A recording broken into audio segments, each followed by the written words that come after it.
We are Rogue Media Sports.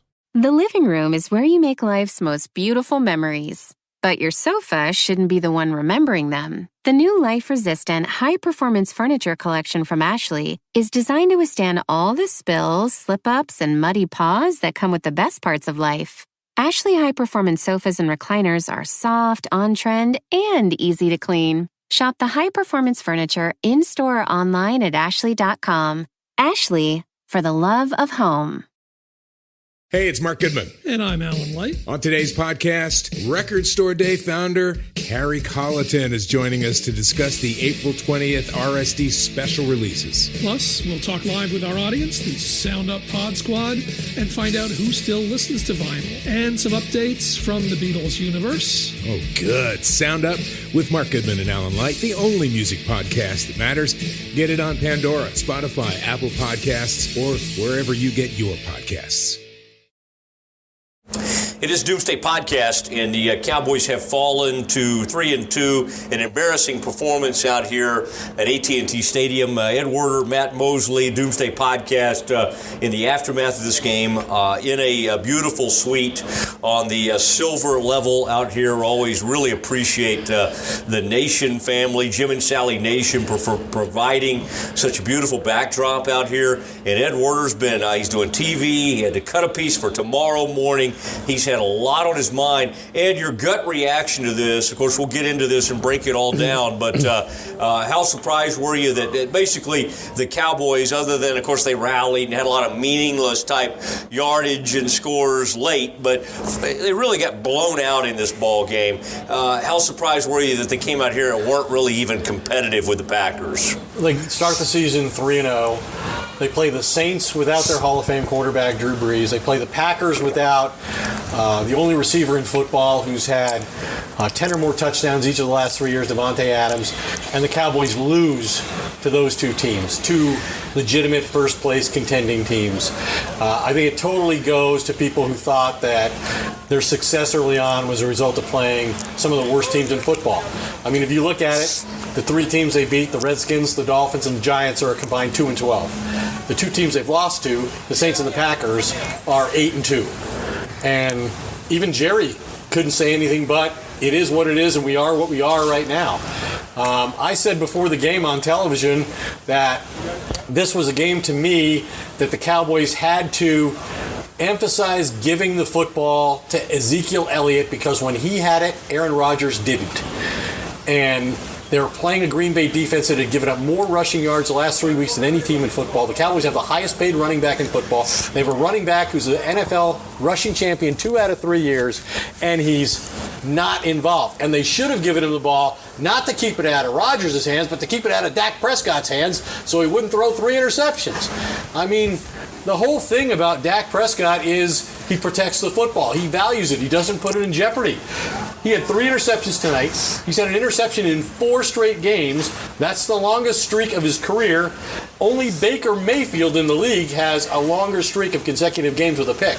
So a lot of things are wrong with the Cowboys right now. A lot of things are wrong, and even you'll hear from Glenn Stretch Smith. He's very angry. Afraid he's going to use some abusive language like what Jason Garrett used tonight. It is time for the Doomsday Podcast. Frito, please play the music.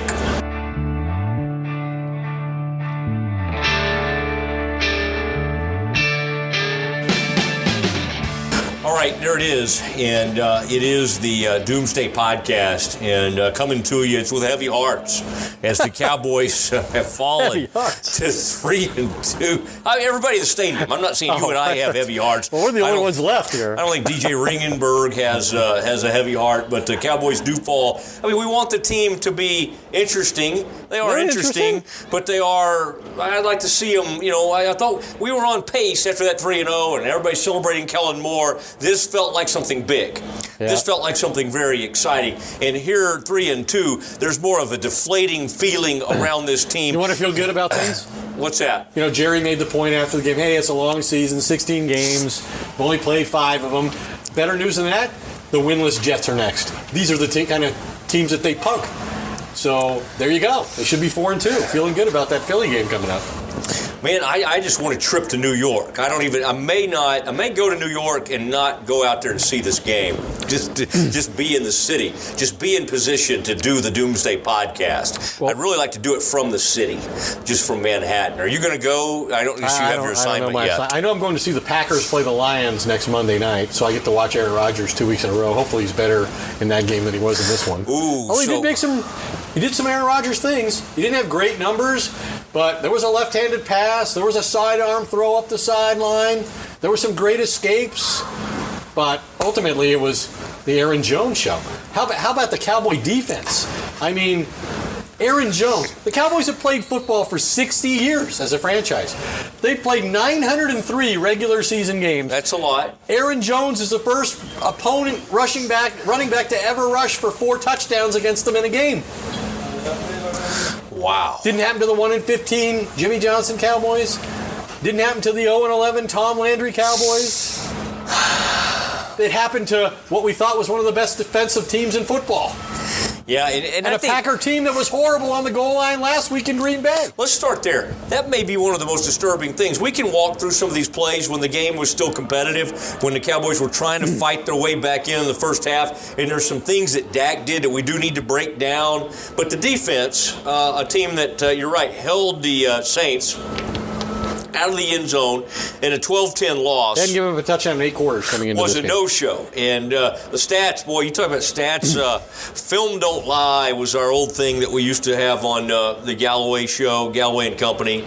But this was, what an absolute mess it is to go out there and give up, like you said, not only the passing yards, you expect Aaron Rodgers to do some things, but just get gashed in every way. And Ed, we have praised these young linebackers. LVE, the man with the wolf howl, the wolf hunter himself. Jalen Smith, one of the best dressed players. We've loved his story. I've already, and I know we'll get to Stretch here in a little bit, but Stretch is very angry with Jalen Smith. He thought he played an extremely poor game, just all across the board. Well, they couldn't get it done. I asked Jalen Smith after the game how he would account for the performance of the defense, and he said, they wanted it more than we did. What? They wanted it more than you? Why would that be?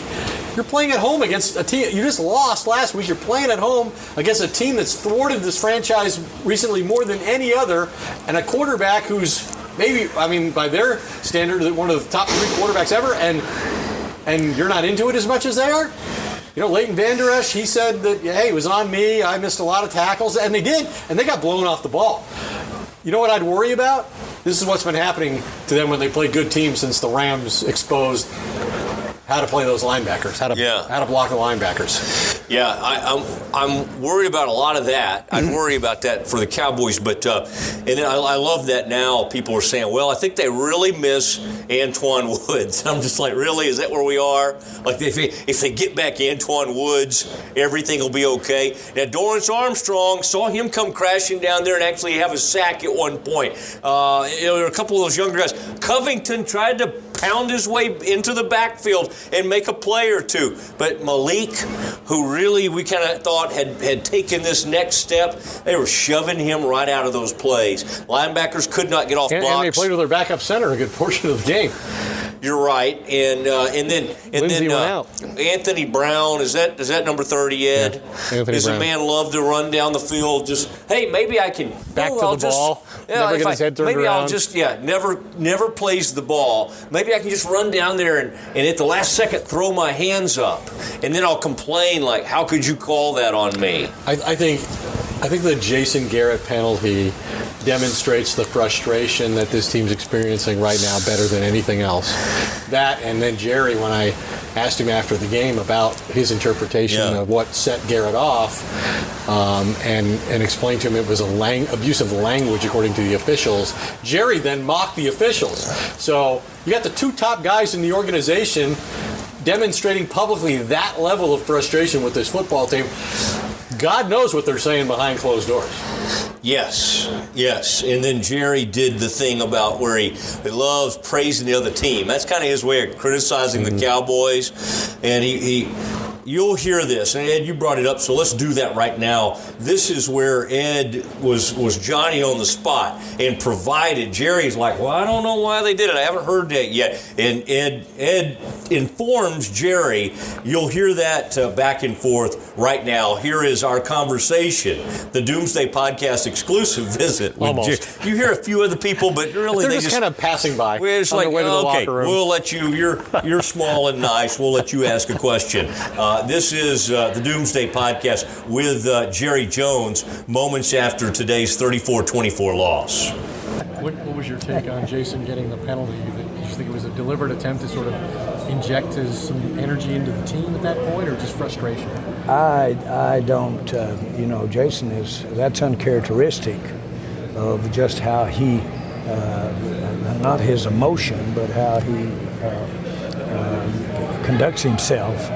The consequences. I'd like to know the circumstances behind it. They said abusive language is what they said. The officiating.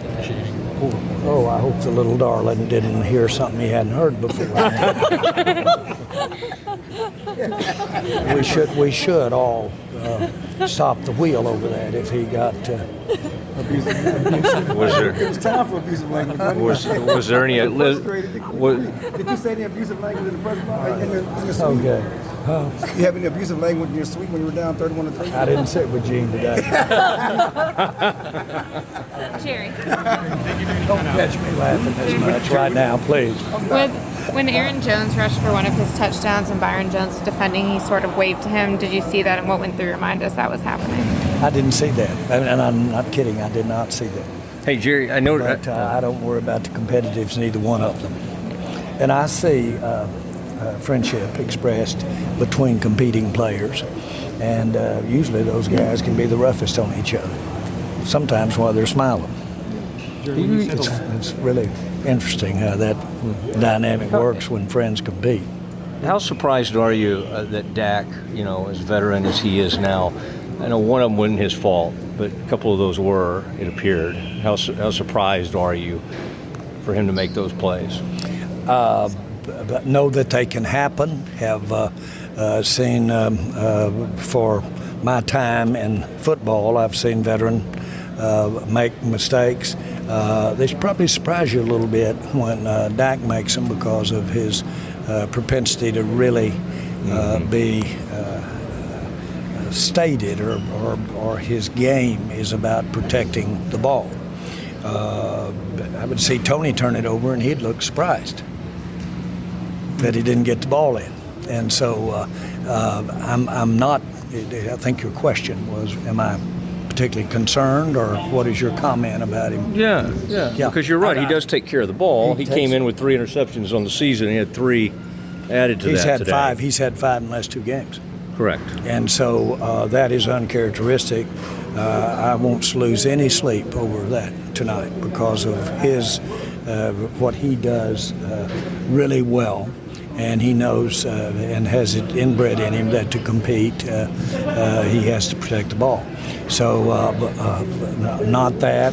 He didn't, I didn't see, I heard Troy describing the one interception. I think the safety might have come across, but he just didn't see that guy there. And so, but he's protecting the ball. He's got a good, in my mind, he's got excellent instincts about when to compete, when to actually force it and when not to force it. So I'm real satisfied with that part of him right there. Ball coming out, I love to watch that Rodgers. I love to watch him and his different mental mechanism about holding quickly, throwing the ball, seeing the splits, getting rid of it on the blitz, all those kinds of things. But he's been doing this a long time. And he's had the basics to be able to stay in there and be the quarterback he is today.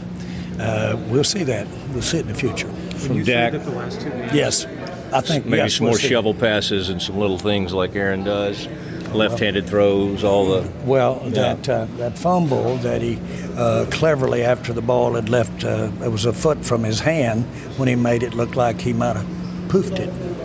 That's clever about how to. If you fumble, but you can do that when the ball goes out, that's pretty good. That's is it good poof? That's an experienced guy. When you say the last two games... No, I by the way, agreed that as we call fumble or we call pass, incomplete pass, I agreed with the call. When you say the last two games show you exactly where you are you kind of surprised at where you are? Well, I think that the way you find out where you are is to have the kind of games that we just had. I think we're, in general, if you looked at the two games and said that's going to be your record repeats of that as you go through the season, that'd be a different statement. But what I do see is a team that when we play those good teams, when we play those good quarterbacks, or in the case we play good overall teams, and even though Breeze wasn't at New Orleans, then they're dogfights. And you turn that ball over, and you're not going to beat those teams. I would emphasize that. Turn that ball over, and you're not going to beat these good teams in the NFL. It will beat you. Singularly is the most important thing. Did they give you any kind of update on Lyle Collins and what's... Lyle thought, I didn't talk to any doctor, I didn't talk to any trainer. Lyle thought that he was feeling pretty good with his MCL. We heard nothing like a torn MCL or anything like that. So, but he thought good about it. Did you feel like it was pretty compromised over on the left side with, Fleming competed, but how much of that do you think played a role in some of what was happening today? Well, I know the challenge, but certainly saw, we missed Tyron Smith out there today, and I'm sure that had something to do with how we even called the plays. I didn't see us particularly giving up a little offense and giving him some help. But I could have easily missed that. Zeke may have stepped up there 2 or 3 times and really helped us out over there. But if I were Green Bay, that's right. What I would be doing is coming hard at that left tackle. Are you optimistic Tyron might be back next week? I don't want to say that. I'm optimistic that he'll be back. I don't know that it will be that early. But it's not going to be. My optimism is it won't be extended. Thanks, guys. One more. How confident are you in Dak to be bounced back? Because obviously he's the leader everyone looks to on this team. How confident are you going to be able to? Totally, completely comfortable as I can possibly be. But that's him. That's a part of his quality, is his ability to bounce back between games, between plays, between series. He goes out and he's trying to figure out a way to win. So you're more encouraged than discouraged? What? You are more encouraged with Dak than discouraged? Yes, I'm disappointed for all of us that we had the turnovers that we had tonight. But there's been no takeaway for me with Dak Prescott at all. As a matter of fact, I'm sorry to beyond, I don't even want to come close to sounding trite, but this loss hurts. But on the other hand, Dak learns from adversities. He really learns from setbacks. And so he'll take New Orleans, he'll take this, and he'll be better. There's no doubt in my mind. That's him. Thank you. And there he was, Jerry Jones, sounding off on all things in that Cowboys loss. And Ed, the thing you got to say about Jerry, he always, even in a losing effort, Jerry kind of has fun. Jerry makes a few jokes and that kind of thing. Doesn't seem to be completely. I think he was upset, but I think at 3-2, he's not sort of in a panic stage yet. And I think what he wanted, the message he was trying to send that I kind of gathered from that was, I have not lost any faith in this quarterback. And part of that is, I think he wants the quarterback to hear. But now the quarterback, Ed, I don't know how much you got to hear of Dak. Thought this was interesting. Dak. I was in the press conference with Dak. Yeah. I thought that was interesting when Dak said, we may have sniffed ourselves a little much. That's the first soundbite in our piece on SportsCenter. Oh, is that right? Yeah. May have they get a little full of themselves after the 3-0 start and 30 points every week and double-digit wins. And then I think they use the game plan they had today is what they probably should have done in retrospect in New Orleans, and the game plan they tried to exercise in New Orleans is the one offensively they should have used here. To me, this was the first thing I wanted to see after the game is what were Ezekiel Elliott's statistics? His final statistics were 12 carries for 62 yards. He averaged 5.2 yards per carry. Like I said, this is the highest paid running back in football. This is a guy who's won 2 rushing championships. You're up against a Green Bay defense that has allowed more yards over the last 3 weeks than anybody in football on the ground. And the Cowboys come out throwing the football. And they get, because of the turnovers, they're behind 14-0. Okay? They take Elliott out for that series. They're down 14-0. They put Elliott on the sideline. They put in Tony Pollard, the rookie, which obviously was something they planned to do all along, right?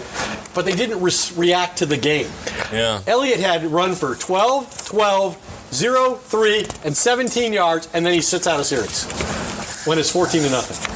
I don't understand the logic in that. I hear you. Although, and I think I heard you mention that. Well, you asked Jerry about it, so I looked it up. I mean, the funny thing is, though, Ed. Okay, so they're trailing 14-0, just like you said. There's 11:10 left in the second quarter, plenty of time. Pollard goes off tackle, 6 yards. Pollard up the middle on 2nd and 4 for 7. Pollard right tackle for 5. So the running game was working. What's Elliott get? Elliott's a better player than Pollard. I mean, I'm just saying, well, I know he's a better back, but I'm just saying, Pollard actually, he was called upon and was doing his job. Now, they ran into some trouble because... If they were going to make a substitution, maybe they should have put in Cooper Rush for a series or 2. No, well, that might have helped. But I'm just saying, Pollard did fine. But then, of course, Prescott, I was happy with Pollard. I thought Tony Pollard was playing great. But then, what happened to me, in my mind, Ed, 3rd and 4. What does Prescott do? Takes a sack.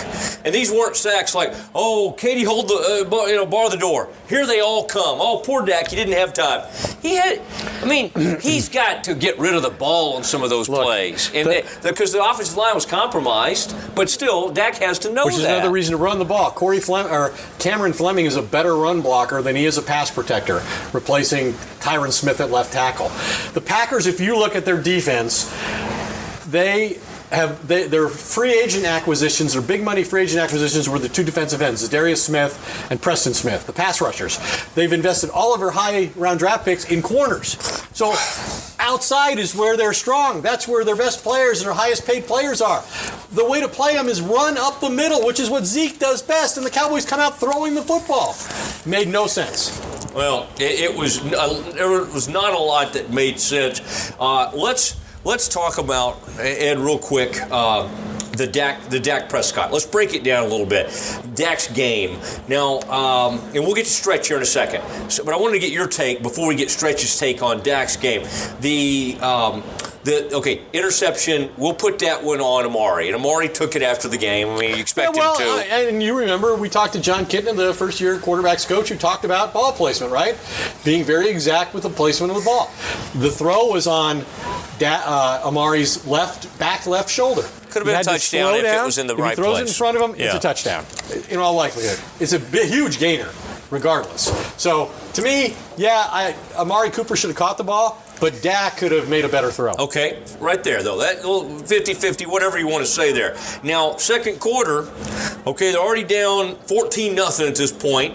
They need to get something going. They're in scoring position. They're starting to move They have arrived at the Green Bay 35. Now, let's not act like that's in Maher's range. Well, we don't know that he has a range right now. He may have another problem later. I know. But Prescott, here he goes. Randall Cobb. This is a really poor throw. Yeah. There's Randall Cobb. First of all, if Shandon, is that like some kind of champagne? If Shandon Sullivan doesn't pull back there and make that catch, the other cornerback might have made the interception. I don't know what he was seeing there, but you got to see.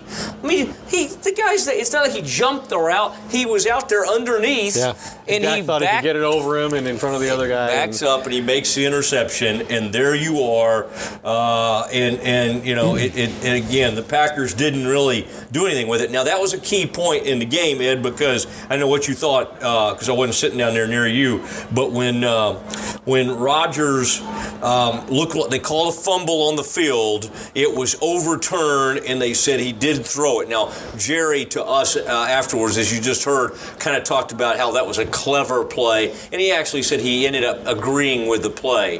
That is a clever play. I mean, if you're kind of about to lose it or you're getting hit, Rodgers a cagey you might guy. as well. Like I said, he had a left-handed completion, a sidearm completion. He does his magic show. He does it, and he loves the underhanded, likes the underhanded toss. You can't have 11 penalties for 127 yards. You can't turn the ball over 3 times and get no takeaways yourself, which is kind of the common theme with this defense. They never get the ball. They never give their offense a short field. No, and we're shocked when they do. They're -5 in turnover ratio the last 2 games. The 2 losses are -5 in takeaway giveaway. Does this team have a quarterback problem? No. I don't think they have a quarterback problem. I think he's a great leader. I think he's made a lot of progress. He had a bad game today, no question about it. I mean, who knows how things change if he hits that first pass to Amari Cooper and really gets it going. He hit a 46-yard pass to Cooper again later, and they couldn't cover Cooper, and yet the Cowboys couldn't compete in the game. Jair Alexander had they no pulled him chance. off the field. I mean, they assigned him one-on-one. He's a first-round pick. He's one-on-one. You know, go cover Amari Cooper all day. He does it so poorly they yank him out of the game for a while and then put him back in there. And yet the Cowboys can't compete in that game. I mean, but I think Dak takes it the right way. He says the right things after the game. Hey, I don't care how many yards I threw for. I had 3 interceptions and I lost. That's what he said. And he said, you know, we're not competing against the other team. We're competing against ourselves because they're turning the football over. Like, they got to get out of their own way before they can beat any quality opponents. Yeah, it's what it's. You think they have a quarterback problem? No, I mean, you know how much I like Dak, but I just, golly, that's a frustrating thing to throw those picks and play like he did and take those sacks. I mean, you kind of have to lift your team up. Remember what happened a few years ago when they didn't have Tyron and the poor guy was out there and they just destroyed him in the Atlanta game. 8 sacks. Yeah, which was embarrassing. 6 I thought today, in addition to the interceptions, Dak, the guy can move around. I just thought he took sacks. I mean, like he a couple of times he took them out of like field goal position. You know, field goals. I mean, they're moving. They're on the move, and he would just take one of these big sacks. And if you can move like Dak can, so I mean, there's nobody else. Cooper Rush isn't walking through that door. There's nobody else you could go to. But and I don't think his money's going down. But I do think, and I'm not saying Jerry loves this at all, but in the aftermath of a game like this, 33 million sounds pretty ridiculous. I mean, it really does. And it may be the going rate, but it sounds kind of foolish. Didn't sound foolish when they won their first 3 games. No, but they won them over sorry competition. Right. And so here they are. And next week he'll throw for... He's beaten good teams before, though. Dak has had good performances against good teams. I just can't remember them right now. Well, he dominates the division. He beat the Eagles. I know. I'm just saying I'm far removed from those games. Oh, okay. I'm just kind of caught. I'm trapped in this season right now. You're in the moment. That's right. I just think recency bias, they call it. And I like Kellen Moore, and I don't, I think some of what they're experiencing now is people are getting a sense for how he wants to play on offense, and they're better able to counter it now than they were early in the season when they didn't know what to expect and they couldn't prepare, a plan that they knew would succeed or had a basis to believe that they would succeed. He's gone up against 2 pretty good coordinators on defense the last 2 weeks. In Dennis Allen, who is a former head coach, and Mike Pettin, who is a former head coach. They're the defensive coordinators that he's trying to strategize against. And so I think that's probably a part of it. But again, to me, I just don't understand why they didn't come into this game committing to running the football, creating the play-action game. Dak's not a drop-back passer. He has to have the threat of the run as a companion to that. And 2 weeks in a row, that component to me has been exposed because they weren't able to run the football in New Orleans, and they didn't try to run the football when it mattered in this game. I get it, and I guess all I would say is they got intoxicated by that Jair Alexander matchup. Every time they threw it out there, Amari Cooper had about 5 yards. You know why Jair was in such good position to make that interception? Because he was beat so badly. The ball comes off of Cooper, and he's like, "Whoa, here I am." Then he runs it back for 37 yards and sets up their first touchdown of the game. The guy returns a good interception. And I got to tell you this: I was talking about the running game, and we talked about Aaron Jones, right? And his historic performance. Well, at the end of the week, Aaron Jones said publicly that he could go toe-to-toe with Ezekiel Elliott. He could match him yard for yard, which actually he did in the 2017 game here that they won. And, hey, I talked to the coach, Matt LaFleur, before the game about that. He was not pleased about that. He's a guy who doesn't like bulletin board material, and he said to me, "Hey, that's a damn good offense that the Cowboys have. That's a damn good running back that they have. That's a damn good defense we're going against." Hey, and Aaron Jones, he stood up to it all. He put it out there and he backed it up. So credit to him. It is a credit to him. It's credit to us that we have a guy like Glenn Stretch Smith, and with just so many years as a coach, a scout. He's a very angry man. He's a man that uses abusive language at times. It's the reason we have. So he's not the ultimate professional, is what you're saying? Oh, I think you can be professional and use foul language. We just have to put one of those. That's what Jason Garrett tried to do today. What's the tag you got to put on things? NSFW, not safe for work. When he comes on, you got to turn it down in the cubicle. It is time for Stretch Plays with Glenn Stretch Smith. Stretch, just in the aftermath of this, it ended up looking closer than the game really was. 34-24 loss. They trailed 31-3 at one point. Let's start with the fact that the Packers were able to gash the Cowboys so much in the run game, of course the passing game with the running backs. What did that group look like for the Cowboys up front? And then, of course, the linebackers as well. Yeah, well, anytime you start trying to get after Aaron Rodgers, he creates problems for you. So I'm going to preface it by saying that. Now, the Cowboys are a big up-the-field, one-gap defensive line. So anytime you see their inside guys with those staggered stances, they're going to get in either one gap or the other. Well, the thing that was so concerning is that they like to get, their one technique to one side and then a wide five to the same side. So in a sense there, you've got two gaps that are open, if you follow me. And what happened is, it really was almost like a blueprint of what the Rams did to them last year in the playoffs, is that one technique goes blowing up the field, that wide five, and Quinn, he comes blowing up the field. Well, if Jalen Smith doesn't get over the top of the center on the backside, there's a huge gash in there. Yeah. And that's exactly what they did. They were able to go at him. And quite frankly, Jalen Smith looked really bad. I'm going to tell you that. He looked really bad. And really taking bad angles, almost looked like he did when he was his rookie year. It was really concerning to me, and that is concerning because obviously you've got to get up the field and try to get some pressure on Aaron Rodgers. That's where he can kill you. And the minute that you do, if you don't have exact run fits with your linebackers, then we saw it happen late in the game where Byron Jones, they stunted, and Byron Jones doesn't come up the field and they just bounce it outside for a walk-in touchdown. It causes real problems for you in the run game. And what you saw today was them get exposed with that, with those track stances and trying to get up the field, and as much as they like to call them rush men and, hey, we can get after the quarterback with a four-man rush, ultimately your problem is if your linebackers take poor angles and your secondary support guys don't get in to fill the alleys, you get a 4-touchdown running experience stuck up and a loss stuck up your yang, and that's exactly what happened, and it's bothersome. Now I'm going to tell you this: I did see some things out of Armstrong and Covington that are encouraging from a defensive line standpoint.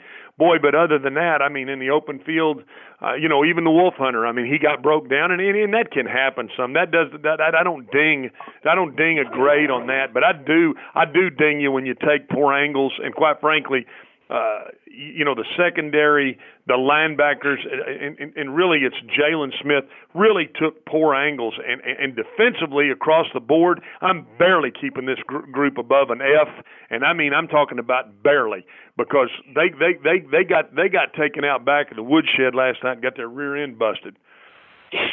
Yeah, I mean it's hard to disagree with you on that, and you think about how the Packers just 10 days ago could not do anything against the Eagles down there near the goal line. And then this game, it was like they got to the 10 to the 15, just ran the ball right on in. They didn't even have to really worry about getting down to the 2 or the 1.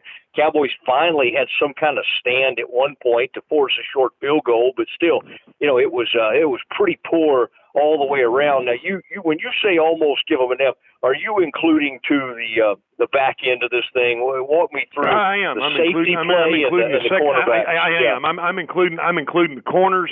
I'm including the secondary. I'm including Brown, who acted as if he'd never seen a deep over.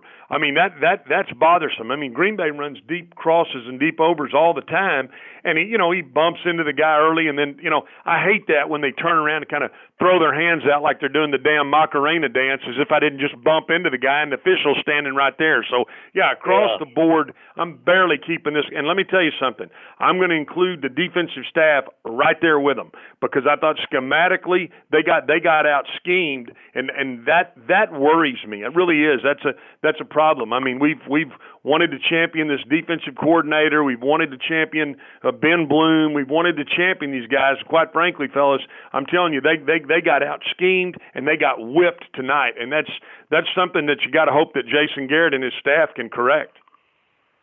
Well, we shall see. Garrett maybe showed the most fight, chunk it down. Now, what'd you think of that display over there with throwing down the challenge flag and then kind of lighting up the official, eliciting the 15-yard penalty on the sideline? You think that was almost an effort to try to fire up the team? What was that all about? I do think that. I think Jason has an extensive baseball background, and he's fully aware of how a manager might come out and argue a questionable call, although I don't think that was a questionable call. I think he felt like the PI on Brown was a questionable call by the same, I believe it was the side judge on that side. So I think he did not want to use his last challenge. He saw the play right in front of him, knew it was a catch, and then when he had to throw that flag, I'm sure he let a few words loose that'd make a sailor blush. So I mean that happens, and yes, I think there's all kinds of things that happen there. I think he's trying to get his team fired up, and I think quite frankly the pressure is maybe getting to him a little bit. I think you're right. 3-2 the Cowboys are now, and of course the two competitive teams, two winning teams, are the teams they lost to. And Jerry, I don't know if you've seen the quote yet. Stretch, but Jerry said, well, he hoped about the officials. He hoped the little darlings didn't get their ears hurt. So Jerry kind of sided with Jason on the abusive language there. Okay, let's go over to the offensive side of the ball. Let's start with the quarterback. The one was off of Amari Cooper. Should have caught that ball. That interception's on him. I don't think you can put it on anybody else. Ball might have been a tiny bit behind him, but you got to make that catch. The other ones appeared to be Dak's fault. He ends up going for a lot of yards, but what did you make of Dak's overall ball game? Well, I'm gonna say this: the first throw, and all I have is my own point of reference from which to draw from, and I can tell you that if you're going to pay a quarterback the kind of money they're talking about paying the quarterback, that is they run an inside dig, an outside post. that is a throw you have to make 100 out of 100 times. I'm not talking off his back shoulder. I'm not talking the ball coming out of your hand a little unnatural. I'm talking about stick it right in his face mask. So I disagree, and I just got through watching it. So I disagree with you a little bit on the fact that he's got to put that ball right on him. There's no excuse. There was no pressure. Step into the throw and throw a skinny post for a touchdown. And quite frankly, that changes the entire complexion of the football game because it would put the Cowboys. I mean, it should have been a touchdown to put the Cowboys up 7-0. Okay, now Cooper, yeah, he should have kind of contorted his body a little bit and made the catch. The last interception, to me, is I'm pinning it 100% on Gallup. When you see the play, the back runs to the flat. The will linebacker chases the back. And when that happens, you got to drive up into the curl window and come right back down the stem to the quarterback. He did not do that. He almost ran almost as if it was a lazy button hook like you used to run out in the backyard. I mean, it's a really lazy route. And to me, that's something that you have to pin that on the receiver.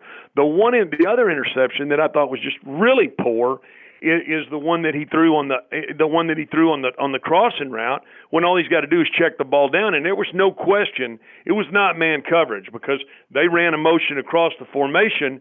And if the guy covering the motion guy doesn't go across the formation, it's not man. So there's no way you could say, well, I didn't know what the coverage was. Bull crap. You didn't see him run. You got to have better discernment in that, and that is the one I'm going to pin on him. I'm going to pin the first one, and the second one, the third one, I'm actually going to pin on the receiver. So, Dak is, my question to you and to Ed would be, hey, is the pressure getting to him? Is the pressure of the contract? Is the pressure of being in these tight games? Is this all starting to really get to him? Because if you look at it, it looks as if that's exactly what's happening. You look at his demeanor on the sideline, kind of got his head down as if he's, trying to think about how much money possibly he's cost himself. And I don't think that's probably the case, but it's the demeanor. It's how he looks on the sideline, and I think that's something that's very concerning to me. And at best, I'm going to give him a D, and it's just above, really an F because those were simple reads, and that ball should have been stuck on him for the post route. So I think it's, I do think the pressure's starting to mount and starting to get to the quarterback. What did you make of the offensive line? I thought some of those sacks were Dak's fault, not getting rid of it, or maybe it was coverage sacks because it's not like they immediately got to him. Cam Fleming over there at left tackle, obviously they had a guy have to come in off the bench and play right tackle when Collins went down with an injury in this game. How'd the offensive line hold up? Other than one time that they ran an inside stunt, and Connor Williams has got to sit back on that. I mean, that was the one that looked the worst. I mean, I thought Fleming played okay. I mean, I thought he did a serviceable job. Anytime you got to go play the left side, you kick with your left foot. It's a much harder position to play, and I really didn't think he played that bad. Now, early in the game, they were helping him, putting a tight end over there. A couple times they sent Zeke over there, and then Knight came in and I thought did a serviceable job on the right side, albeit the game was kind of out of of reach at the time that he came into the game. But overall, I mean, again, I'm concerned that Zeke, I think, only touched the ball 12 times. That bothers me, and 3 of them were right there before the half. Those are kind of things that really bother me. But offensive line-wise, I didn't think they played that bad as an overall group. And I mean, anytime you don't win and you do give up some critical sacks, it's hard to give them a winning grade. But I mean, I give that group a C, and just for effort and grit and what they did to hang in the football game. All right, that guy who got that first interception, Jair, I think he's from Louisville. Jair Alexander, I believe is his name, that cornerback for Green Bay.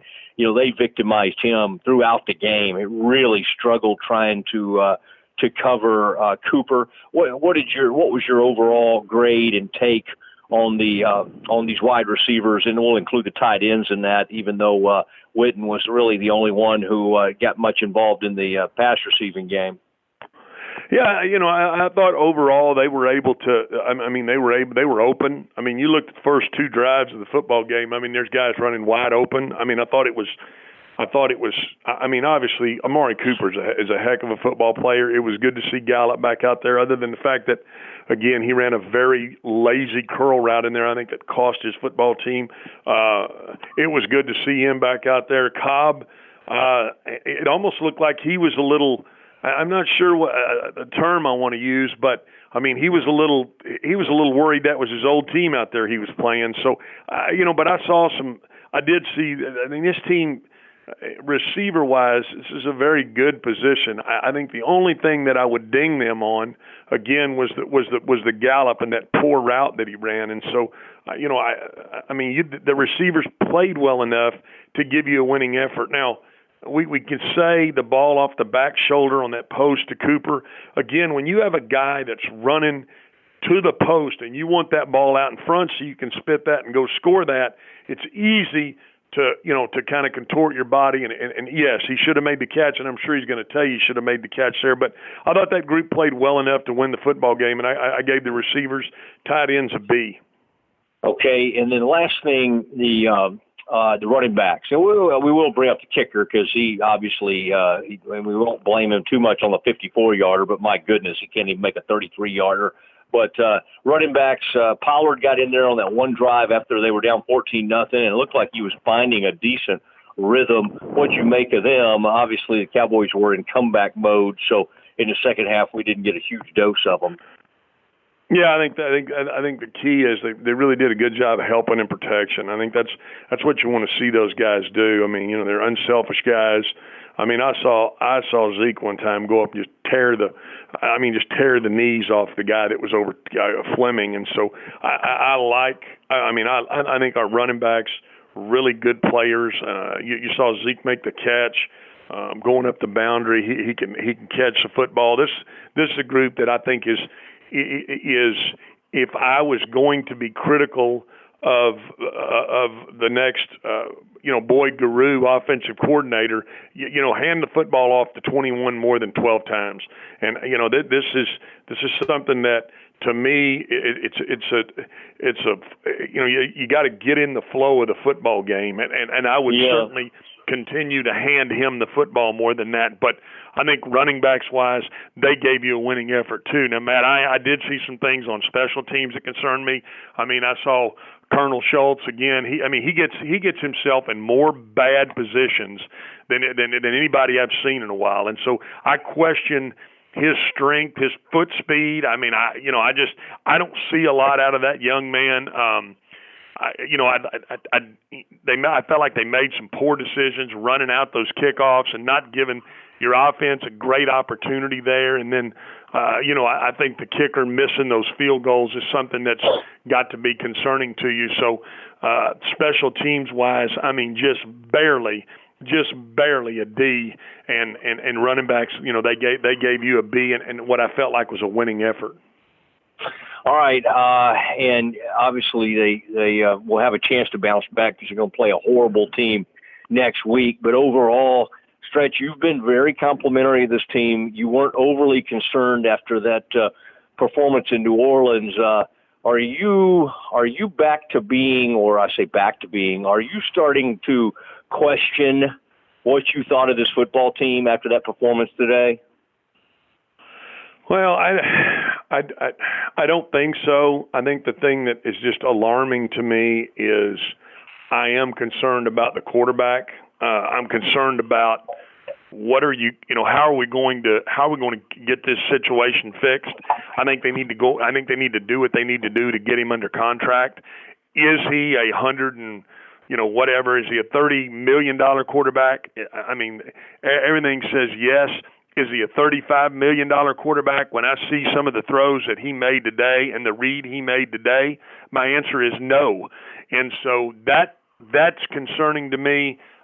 Collins, his nagging back injury, how long is Tyron Smith going to be out? I think those things concern me some. I hope that they can go out and take care of business against the Jets without losing anybody else, because then they're going to come into a stretch of, they got to go to Detroit, Philadelphia. You got New England sandwiched in there. So I think that, I think this team needs to get the quarterback back going the right direction, and the only way that's going to happen is to hand the football off, and hopefully they're going to, they'll get their mainstays and those two offensive tackles back in there. Am I concerned? No, I think this team still wins the NFC East, but where I was last week after a loss to New Orleans, that didn't really bother me. I'm a little more bothered right now. I got you. There he is, Stretch, a little hot and bothered by this effort by the Cowboys.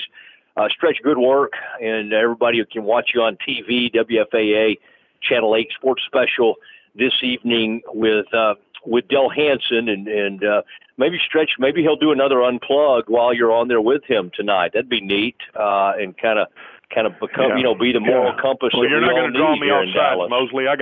You're not drawing me off sides, Mosley. Go have a good old stiff drink of liquor up there. Steal you one of those bottles out of that suite you're in. I'll talk to you later.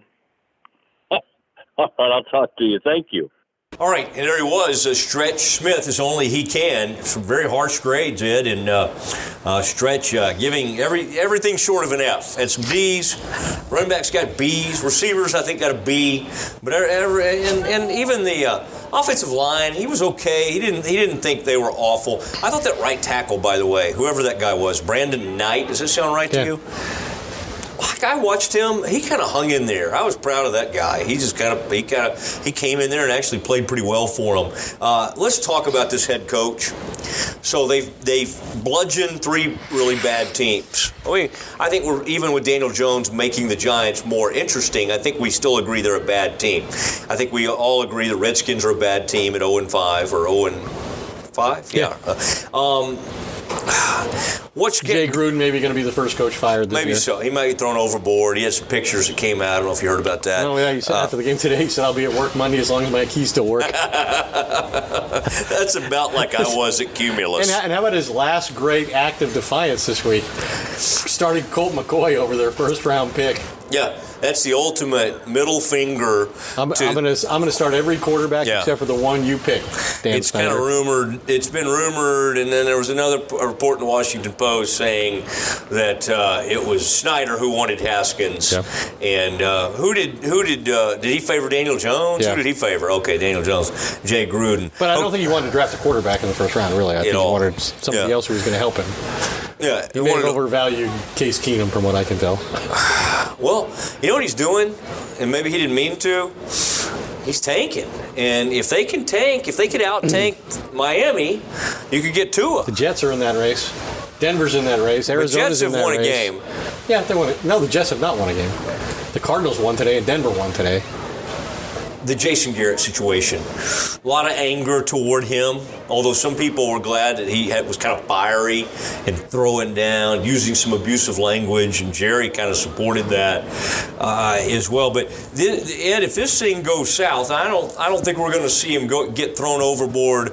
Now, I guess if it got to, if the team quit, we don't really think they're going to quit. Yeah, he might do what he did to Wade Phillips. I don't really see that scenario happening, but I think people are, they choose, okay, after a loss like this, where do you put your anger?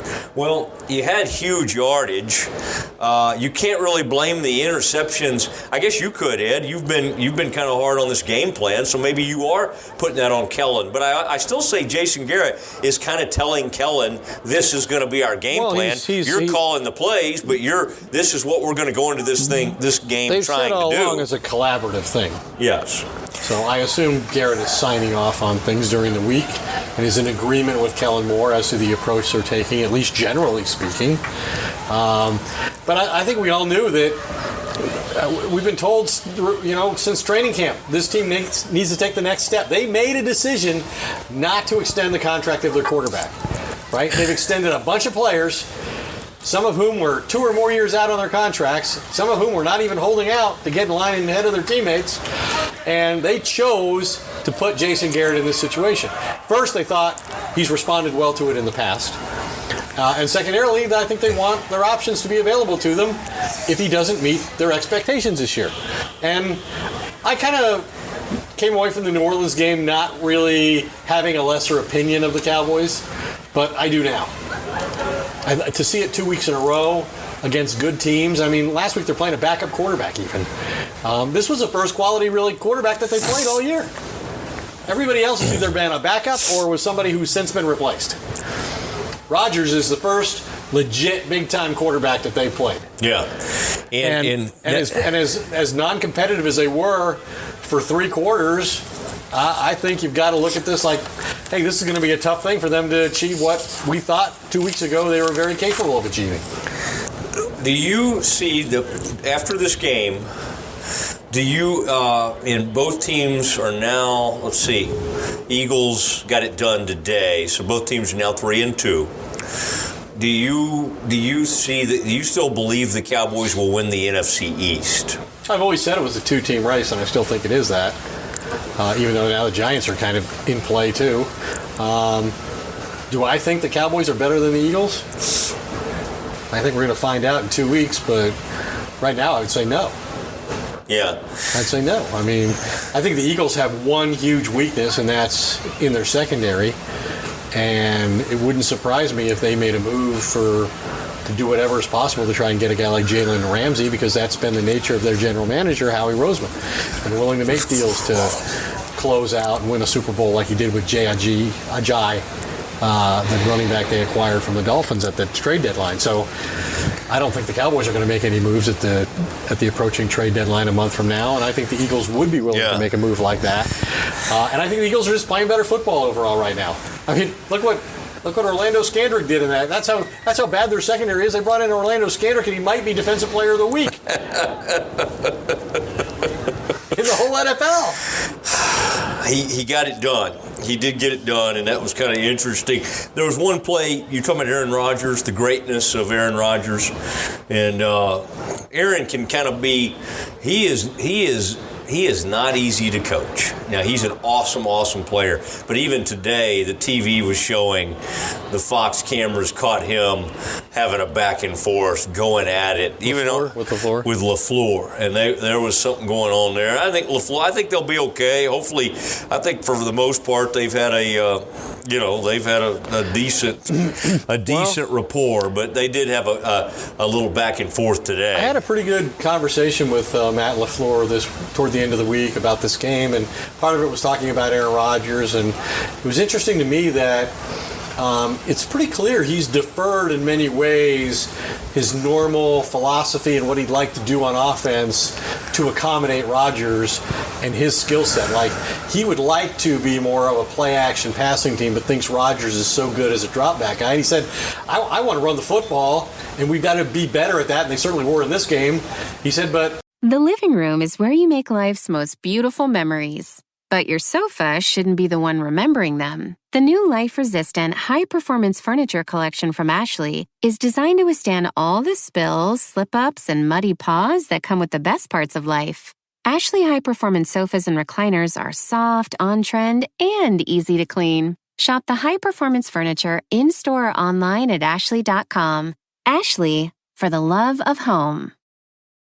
Hey, it's Mark Goodman. And I'm Alan Light. On today's podcast, Record Store Day founder Carrie Colleton is joining us to discuss the April 20th RSD special releases. Plus, we'll talk live with our audience, the Sound Up Pod Squad, and find out who still listens to vinyl. And some updates from the Beatles universe. Oh, good. Sound Up with Mark Goodman and Alan Light, the only music podcast that matters. Get it on Pandora, Spotify, Apple Podcasts, or wherever you get your podcasts.